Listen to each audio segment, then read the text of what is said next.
অথিক্স physics সলিউশনে সবাইকে স্বাগতম। একই সাথে ফেসবুক এবং ইউটিউবে চলছে অনার্স প্রথম বর্ষ এবং দ্বিতীয় বর্ষের মেজর কোর্সের পেইড কোর্স মেজর কোর্সের পেইড কোর্স অনার্স পদার্থবিজ্ঞান। আসলে তোমরা যারা অনার্স জাতীয় বিশ্ববিদ্যালয়ে অনার্স পদার্থবিজ্ঞানে পড়ছো তাদের সাথে অন্যান্য সাবজেক্টের পড়াশোনা কিন্তু অনেকটাই অমিল। হ্যাঁ, প্রত্যেকটা সাবজেক্টই পড়াশোনার অমিল, এটা বলতে হবে। কিন্তু পদার্থবিজ্ঞানে সিজিপিএ উত্তোলন করতে গেলে আমি অন্য সাবজেক্টকে ছোট করে বলবো না বা ছোট করে দেখাবো না। আমি এটুকু বলবো যে ফিজিক্সে ভালো সিজিপিএ ৪টা বছরে তুলতে গেলে first year, second year, third year, fourth year, এই ৪টা বর্ষের মধ্যে ফার্স্ট ইয়ার, সেকেন্ড ইয়ারটা খুব গুরুত্বপূর্ণ। কারণ সিজিপিএ যদি একটু এগিয়ে রাখা যায় সেটা কি বলবো, মন্দের ভালো বা ভালোর মন্দ যেটাই বলি না কেন, সেটা অনেকটাই তোমার জন্য উপকার দেবে। কারণ থার্ড ইয়ার, ফোর্থ ইয়ারে গিয়ে তোমরা বেশি আর কি তোমরা চাকরিমুখী হয়ে যাও, এটাই স্বাভাবিক ব্যাপার। তখন দেখা যায় যে অনেক কিছু সিরিয়াসলি করা যায় না। হ্যাঁ, অনেকেরই সিরিয়াসলি হয় না। তো সিজিপিএটা কিন্তু একটু কমতে দেখা যায় আর কি। আমি কিন্তু অভিজ্ঞতা থেকে বলছি। তো ফার্স্ট ইয়ার, সেকেন্ড ইয়ার যদি কমে যায় অনেক বেশি সিজিপিএ, ফোর্থ ইয়ার, থার্ড ইয়ারে কিন্তু তুমি খুব একটা বেশি সিজিপিএ তুলতে পারবে না, টানতে পারবে না। তো এই জন্য ইন কোর্স যে এক্সামগুলো হয় তার আগে প্রস্তুতিগুলো গুছিয়ে নিলে খুব ভালো হয়। ফার্স্ট ইন কোর্স হয়ে গেছে, 24-25 সেশনে যারা আছো, ওকে, ভালো কথা। সেকেন্ড ইন কোর্স সামনে আসতেছে। ফার্স্ট ইন কোর্সে অনেকে প্রস্তুতি ভালো নিতে পারো নাই বা সিরিয়াস হও না যে 10 নম্বর, এটা আবার কি দেখা যাবে, কিন্তু আসলে তা না। 10 নম্বর মানে বিশাল একটা ফ্যাক্টর।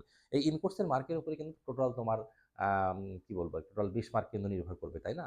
অ্যাসাইনমেন্ট, এটা সেটা, অ্যাটেন্ডেন্স, সবকিছু দিয়ে কিন্তু সবকিছু ইন কোর্সের উপরেই বেশিরভাগ ডিপেন্ড করবে। তো যাই হোক, আজকে একটি আবার পেইড কোর্সের ফ্রি ক্লাস নিয়ে এসেছি। আজকে আমরা পেইড কোর্সের প্রায় মাঝামাঝি পর্যায়ে আছি। এখনো কোর্স অনেকে কিনছে, অনেকেই কিনবে।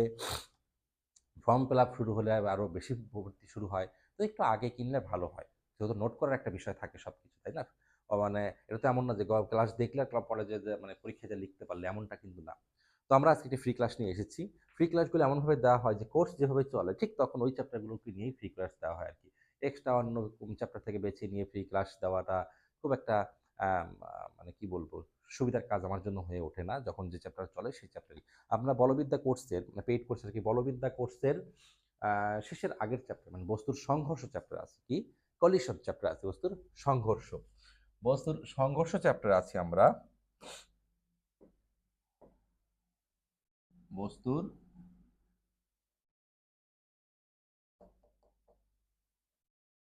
সংঘর্ষ, এই বস্তুর সংঘর্ষ চ্যাপ্টারে প্রথম দিকে আমরা 2টা ক্লাস করে ফেলেছি। আজকে এটা দিয়ে তৃতীয়, ওই 2টা না 3টা ক্লাস করে ফেলেছি। আজকে লাস্ট, যেটা বলা যেতে পারে শেষের দিকের ক্লাস আর কি।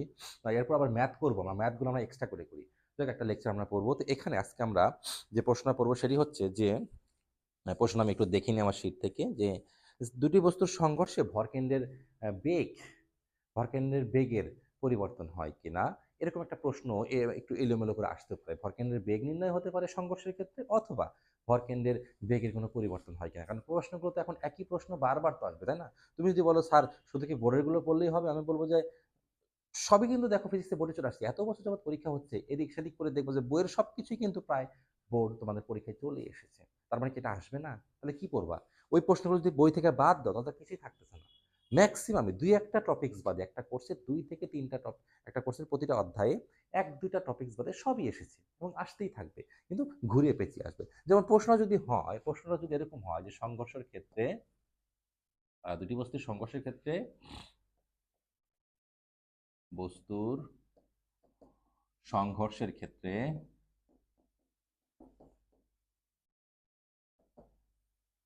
ভর কেন্দ্রের বেগ নির্ণয় করো, এটা একটা হতে পারে প্রশ্ন। এটা হয়তো ধরো 2বার বোর্ডে আসছে, কিন্তু এখন আসলো যে দুটি বস্তুর সংঘর্ষের ক্ষেত্রে ভরকেন্দ্রের বেগের পরিবর্তন হয় কিনা, ভরকেন্দ্রের বেগের পরিবর্তন হয় কিনা ব্যাখ্যা করো। তাহলে বিষয়টা কেমন হচ্ছে? তো দেখা যাক কি হচ্ছে। এই প্রশ্নটা কি অন্যভাবে আসলে কিরকম করে হয়, আমরা একটু অঙ্কন করছি। এই দুটা বস্তু, ভালো কথা, একটা একমাত্রিক, একটা দুটা একমাত্রিক তলের উপরে M1, M2, U1, U2। ওকে, এরপরে তাদের সংঘর্ষ হবে, ভালো কথা, সংঘর্ষ হোক। এখন দুই দিকে দুটা বল অনুভব করবে, একটা মাইনাস একটা প্লাস। ওকে, এরপরে দুইটা দিকে চলে যাচ্ছে। ওকে, আমি একটু চিত্রটা এক লাইনে অঙ্কন করার জন্য এদিক থেকে নিয়ে আসতেছি। ওকে, এই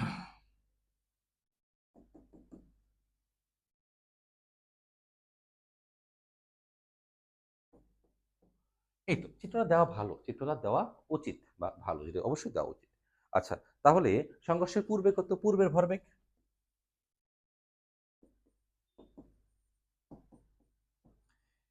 তোমাদের বলে রাখা ভালো, পেইড কোর্সে কিন্তু এই যে ক্লাসগুলো নেওয়া হচ্ছে এইগুলো আমি যেভাবে লিখছি এই ফাইলটাও কিন্তু শেয়ার করে দেওয়া হয় আর কি, স্মার্ট বোর্ড থেকে ফাইলটা কিন্তু তোমাদের হোয়াটসঅ্যাপ গ্রুপ আছে, আমাদের ফেসবুক গ্রুপে তো ক্লাস হচ্ছে হয়ই, তো এখানে কিন্তু শেয়ার করে দেওয়া হয়। ওকে, পূর্বের ভরবেগ কত হচ্ছে?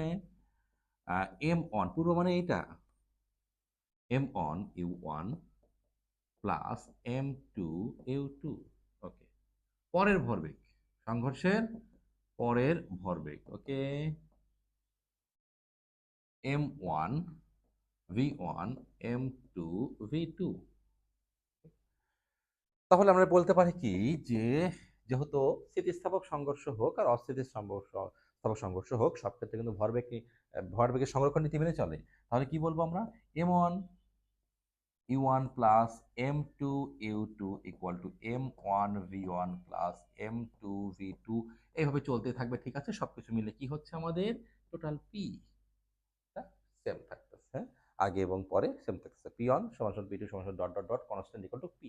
ওকে, এটা থাকতেছে। এখন বস্তুদার ভরকেন্দ্রের বেগ নির্ণয় করতে, আবার যদি বস্তুটা যখন ধাক্কা লাগতেছে, হ্যাঁ, তখন তাদের ভরবেগ কি বললাম, এই যে জয়েন্ট অবস্থায়, মানে ভরকেন্দ্র যদি চিন্তা করো M one plus M two, দুটা বস্তু একত্রে মিলিত করে এমন একটা জায়গা আছে যেখানে বস্তুর সমস্ত ভর পঞ্জীবিত থাকে, এইটাকে বললাম P equal to M V, ভরবেগ। হ্যাঁ, ভরকেন্দ্রের বেগ বা ভরকেন্দ্রের ভরবেগ আমি বললাম কি, ভরকেন্দ্রের ভরবেগ পি। তো তাহলে এই যে এই পি, এটা কি টোটাল সিস্টেমটার পি? টোটাল সিস্টেমের পি কিন্তু এখানে হচ্ছে কি ভরকেন্দ্রের পি। তার ভরবেগ কত? দুটো বস্তুর ভরের যোগফল, দুটো বস্তুর ভরের যোগফল ইন্টু ভিসিএম। ভিসিএমটা কি বোঝাচ্ছে আমি? ভর কেন্দ্রের কি বেগ, ভর কেন্দ্রের বেগ। ওকে, তো এটা গেল। হুম, এটাকে একটা সমীকরণ নাম্বার দিয়ে রাখলাম এক, এটাকে সমীকরণ নাম্বার দিয়ে রাখলাম দুই। আচ্ছা, এখন পি, আচ্ছা এই পি হচ্ছে টোটালটা, তাই না? তো এটাকে কি বলা যেতে পারে? P one. এটাকে কি বলা যেতে পারে? P two. এই তো। তাহলে যদি বলি সংঘর্ষের পূর্বে, এই সূত্রটাকে যদি সংঘর্ষের পূর্বে এবং পরে বলি কি হচ্ছে দেখি একটু। ওকে, পরের স্লাইডে যাই।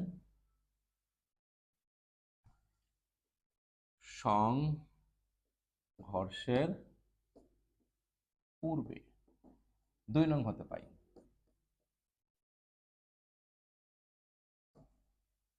কি পাচ্ছি 2 নং হতে? VCM equal to P1 M1 plus M2। P1 মানে কি? P1 বা P দাও, এটা কোনো বিষয় না, শুধু P দিতে পারো, কোনো বিষয় না, এটা কোনো ফ্যাক্টর করবে না। P1 বা P, P1 P2 দেওয়ার দরকার না, শুধু P দিলাম। ওকে, ওইটা সব মিলে P, একটু আবার আসি এখানে। হ্যাঁ, তো এটাকে P1 না লিখে P2 না লিখলেও হবে, একই কথা, যেহেতু সেম, তাই না? P সমান সমান P1 সমান সমান P2, সেমই তো, ইচ্ছা তোমার। M1 U1 M2 U2 M1 plus সংঘর্ষের পরে VCM, সরি এটা এভাবে আরেকবার আমি না লিখি, P2 অন টু দিয়ে লিখতে পারো তোমার বোঝার সুবিধার জন্য, পরীক্ষার হলে তোমার তুমি বুঝে গেলে ঠিক আছে, পরীক্ষা এখন হলে তুমি যে যা দিয়ে লেখো, ওকে, এটা কোনো ফ্যাক্টর না। M1 V1 plus M2 V2 M1 plus M2, যেহেতু ভরবেগ সংঘটিত থাকে সংঘর্ষের পূর্বে এবং পরে ভরবেগ একই থাকে, তাই ও প্রশ্ন বলি এখানে থেকে কি, তাহলে এটা কি সংঘর্ষের দুটি বস্তুর সংঘর্ষের ক্ষেত্রে ভরকেন্দ্রের বেগের রাশিমালা নির্ণয় হলো। ঠিক আছে, দুইটা হলো। এখন যদি বলে ভরকেন্দ্রের বেগের পরিবর্তন হয় কিনা, না, ভরকেন্দ্রের বেগের পরিবর্তন হয় না, যেহেতু বস্তুর ভরবেগ পরিবর্তিত হয় না, বস্তুর ভরবেগ পরিবর্তিত হয় না, তাই ভরকেন্দ্রের বেগের কোনো পরিবর্তন ঘটে না। এই হচ্ছে আমাদের একটা সুন্দর প্রশ্ন গেল, এটা 3 নম্বর বা 4 নম্বরের জন্য পরীক্ষা কিন্তু আসতে পারে। এরপরে আমরা এই অধ্যায়ে যে একটা প্রশ্ন পড়তে যাচ্ছি, সংঘর্ষের যে একটা গুণাঙ্ক থাকে, এটা বলা হয় সংঘাত গুণাঙ্ক বা সংঘর্ষ গুণাঙ্ক। হ্যাঁ, সংঘাত অথবা সংঘর্ষ গুণাঙ্ক। ওকে, ফাইন, ঠিক আছে। এখন কি করব আমি? এখন করব হচ্ছে কি, এই যে আবার ওই চিত্রটা আমি যদি অঙ্কন করি এভাবে বুঝি আর কি, যে এই চিত্রটা, কোন চিত্রটা বাবা? এই চিত্রটা, এটা। হ্যাঁ, তো দেখো বেগ বেগ বেগ এখানে আমি পরের স্লাইডে আঁকাচ্ছি, তোমার বুঝতে সুবিধা হবে।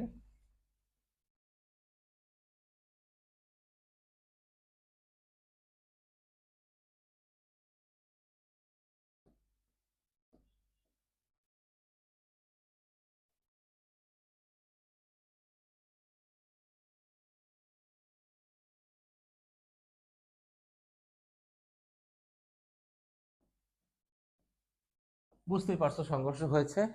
তাহলে এখানে আপেক্ষিক বেগ কত?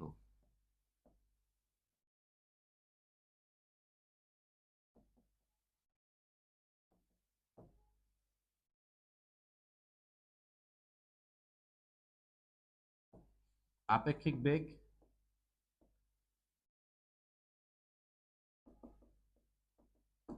একটা সাপেক্ষে একটা, হ্যাঁ, ওই যে পড়তাম না, ইন্টারনেট পড়তাম না যে আপেক্ষিক বেগ কেমন, দুটা বস্তু যদি একই দিকে গতিশীল হয় আপেক্ষিক বেগ বিয়োগ, আর দুটা বস্তু যদি বা দুটা বিষয় যদি দুই দিকে যায় সেটা হবে কি যোগ। একই দিকে গেলে বিয়োগ, হ্যাঁ, বিপরীত দিকে গেলে যোগ। আপেক্ষিক বেগ একটা সাপেক্ষে আর একটা। তাহলে সংঘর্ষ গুণাঙ্ক ই সমান সমান যদি আমি লিখতে চাই V2 - V1 UO2 - U1, হয়ে গেল কি আপেক্ষিক।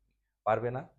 হ্যাঁ, দুটি বস্তুর সংঘর্ষের ক্ষেত্রে সংঘর্ষের পূর্বের সংঘর্ষের, হ্যাঁ কি, পরের এবং পূর্বের, সংঘর্ষের পরের এবং পূর্বের আপেক্ষিক বেগের অনুপাতকে সংঘর্ষ গুণাঙ্ক বলা হয়। হ্যাঁ, এখন সংঘর্ষ গুণাঙ্ক কি কি হতে পারে একটু নোট এনবি পড়তে হবে আমার, নোটাবেন বা যাই বলুন একটা বিশেষ দ্রষ্টব্য পড়তে হবে, হ্যাঁ নোটাবেন। তো যদি এরকম হয় স্থিতিস্থাপক সংঘর্ষ যদি হয়, এই কন্ডিশনগুলো কিন্তু লাগবে। প্রশ্ন এটা আমি করলাম ক নম্বরের জন্য, সংক্ষিপ্ত প্রশ্ন। এখন আসলো যে স্থিতিস্থাপক সংঘর্ষের ক্ষেত্রে সংঘর্ষ গুণাঙ্ক কত হতে পারে ব্যাখ্যা করে, এরকম যদি একটা প্রশ্ন আসে সেটের মধ্যে, হ্যাঁ, তাহলে স্থিতিস্থাপক গুণাঙ্কের ক্ষেত্রে কি হয়, স্থিতিস্থাপক সরি সংঘর্ষ, এক নম্বর দিয়ে আমি বললাম কন্ডিশন, যদি সংঘর্ষটা স্থিতিস্থাপক হয়,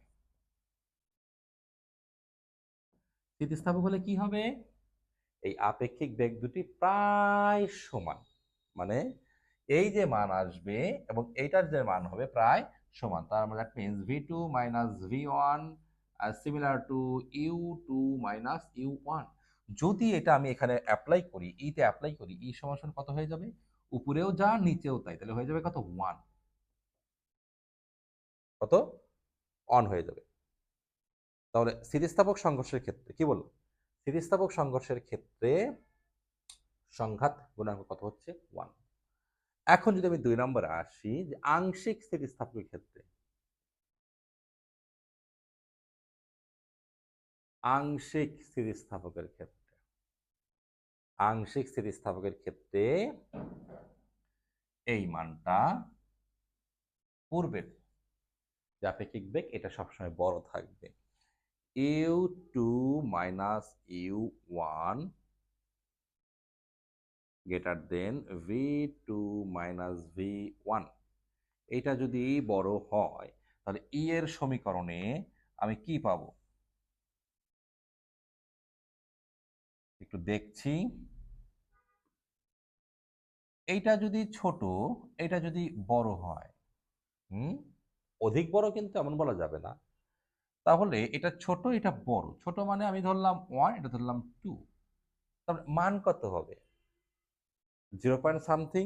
তার মানে এই আংশিক স্থিতিস্থাপকের ক্ষেত্রে ই এর মানটা হবে, ই এর সর্বোচ্চ মান 1 কিন্তু, হ্যাঁ,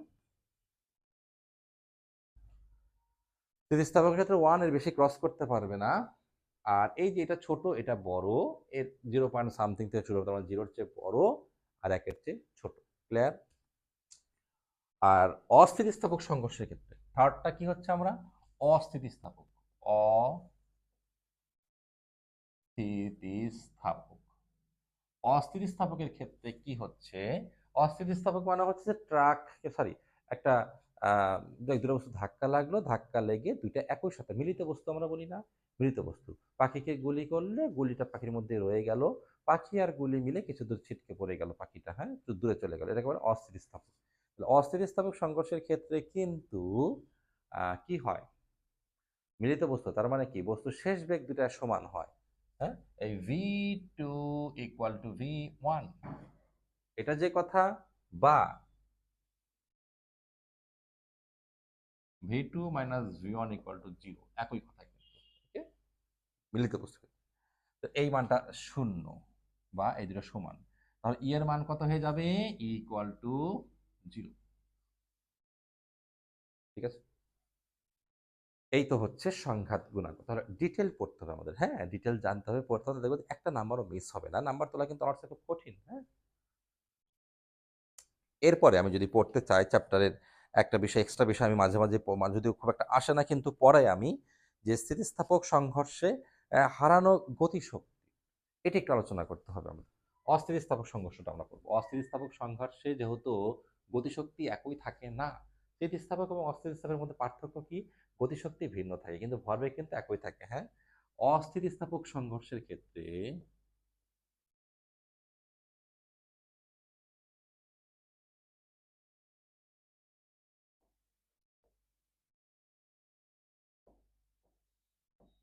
হারানো গতিশক্তি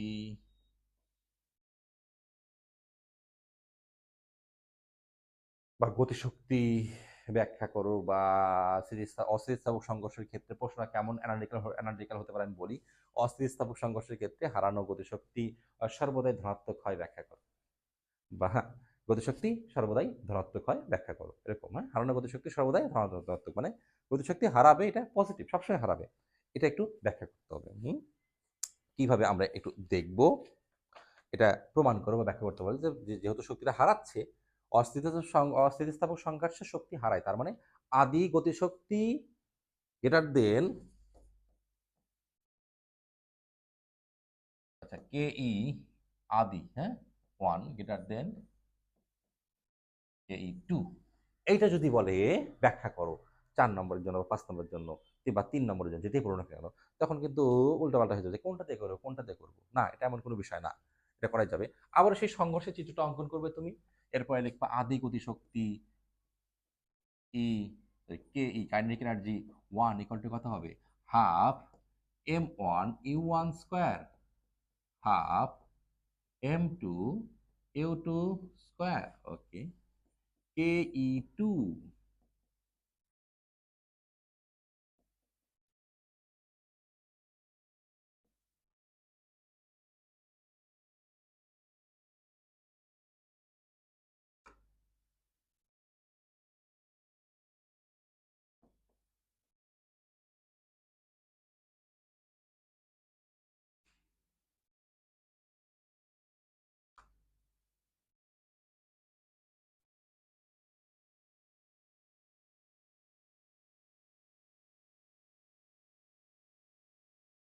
এর ধাক্কা লাগলো, এরপর এককভাবে একটা বেগ নিয়ে চলতেছে মিলিত বস্তু,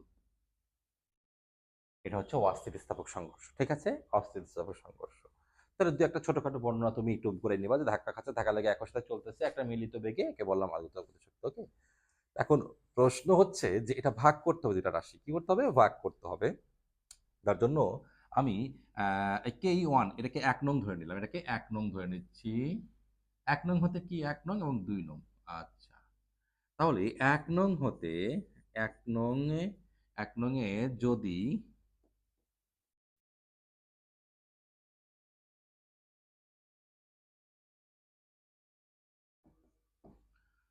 দ্বিতীয় বস্তুটা স্থির আছে, দ্বিতীয় বস্তুটা স্থির আছে যদি এটা ইকুয়াল টু 0 থাকে, ট্রাক দাঁড়িয়ে আছে, আর একটা ট্রাক যে গাড়ি দাঁড়িয়ে আছে বা ভ্যান দাঁড়ায় আছে, আর একটা চলন্ত গাড়ি যে ধাক্কা দিল, তখন একত্রে চলতে থাকে, এরকম ঘটনাটা যদি এরকম হয়, তাহলে 1 নং কি হবে?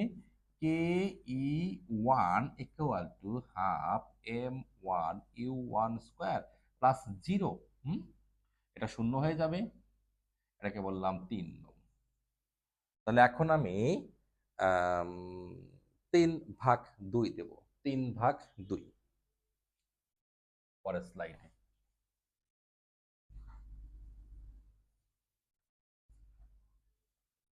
3/2 হতে পাই।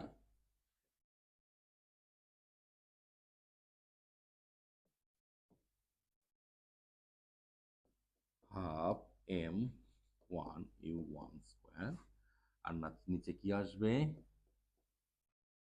m1 plus m2 square. ঠিক আছে, থাকলো, একটু সিম্পলিফাই করে আমরা একটু লিখবো।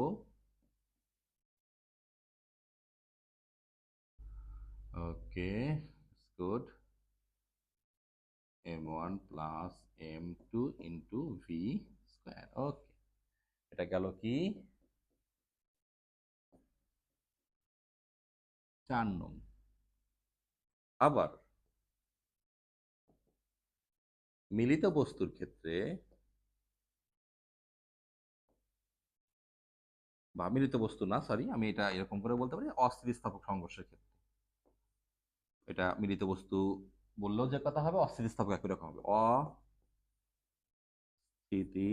অস্থিতিস্থাপকের ক্ষেত্রে m1 u1 plus m2 u2 equal to m1 plus m2 into V, তাই না? এটা তো মিলিত বস্তুর ক্ষেত্রেই, তাই না? কিন্তু এখানে আমরা মিলিত বস্তু না লিখে অস্থিতিস্থাপক লিখলে বেটার হবে, কারণ আমরা উদাহরণের কাজ না করে সরাসরি সকল অস্থিতিস্থাপককে বলতেছি। হ্যাঁ, এখান থেকে ভি কত পাবো আমরা, বা V equal to m1 u1 plus 0। অনেকে বলবে স্যার কি করলেন শেষ করে দিলেন না। এই যে দ্বিতীয় বস্তু শুরুতে স্থির, যেহেতু কি u2 0, কোন ক্ষেত্রে হারাবে এটা u2 0, তাই কিন্তু আমরা এখানে u2 জায়গায় কি বসাই দিলাম, 0 বসিয়ে দিলাম। ঠিক আছে, তাহলে ভি কত হচ্ছে, V equal to m1 u1 m1 plus m2। V এর মান 4 নঙে বসিয়ে পাই। দেখো চলছে কিন্তু, হ্যাঁ, এইভাবেই স্টেপ বাই স্টেপ কিন্তু প্রতিপাদন করে দেওয়া হয়। ওকে, আর কিছু কিছু প্রশ্ন কিন্তু পিডিএফে দেওয়া হয়। এই মানটা 4 নঙে বসিয়ে দাও, তাহলে k E1 k E2, kinetic energy 1, kinetic energy 2, 1 that means আদি initial, F2 that means final. M1 U1 square, M1 plus M2, আর ভি এর মান মানে ভি স্কোয়ার হবে, হ্যাঁ, M1 স্কোয়ার এম, ঠিক আছে, ওকে, কি আসছে দেখি একটু। ওকে, হ্যাঁ, ভি এর মান ঠিক আছে তো, ভি এর মান, ওকে ওকে ঠিক আছে, বসিয়ে দিই আমরা, দেখা যাক কি আসে। একবারে বসাই, স্কোয়ার হবে না,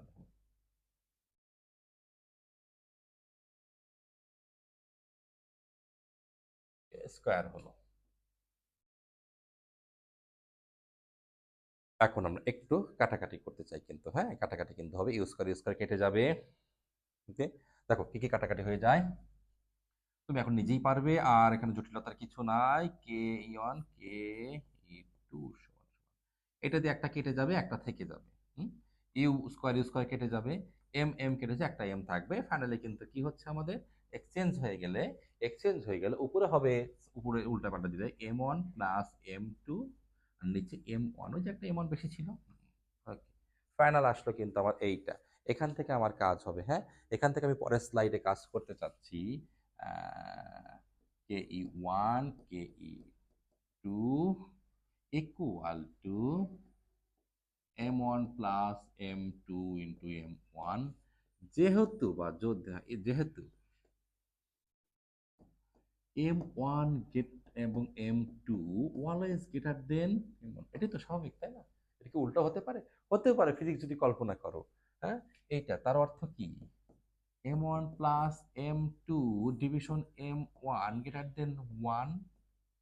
হ্যাঁ, অতএব এটাকে 5 নং, 5 নং না, কত নং নেবো, 6 নং দেবো না কি নং দেবো, দাও দাও রে বাবা একটা, 3 4 5 নং দাও।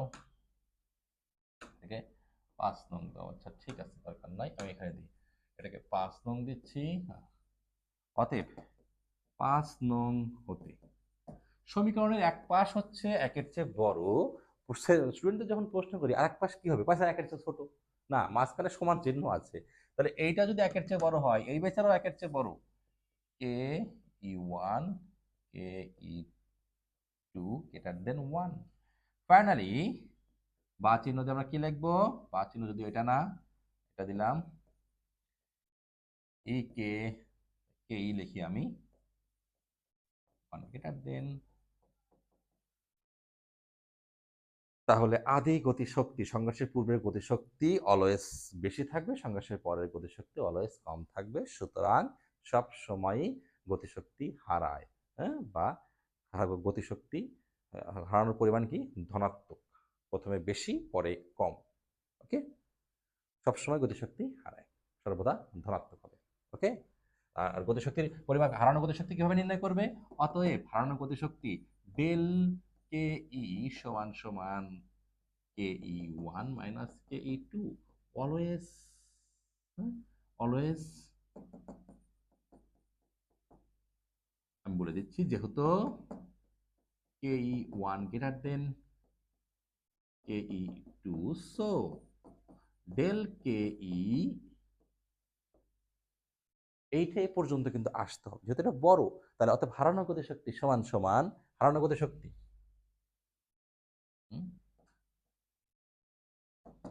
হারানো গতিশক্তি একটু ই করে লিখছি আমি, সিস্টেম করে লিখি, এটা একটু এই পাশে দিয়ে দিলাম। ওকে, হ্যাঁ,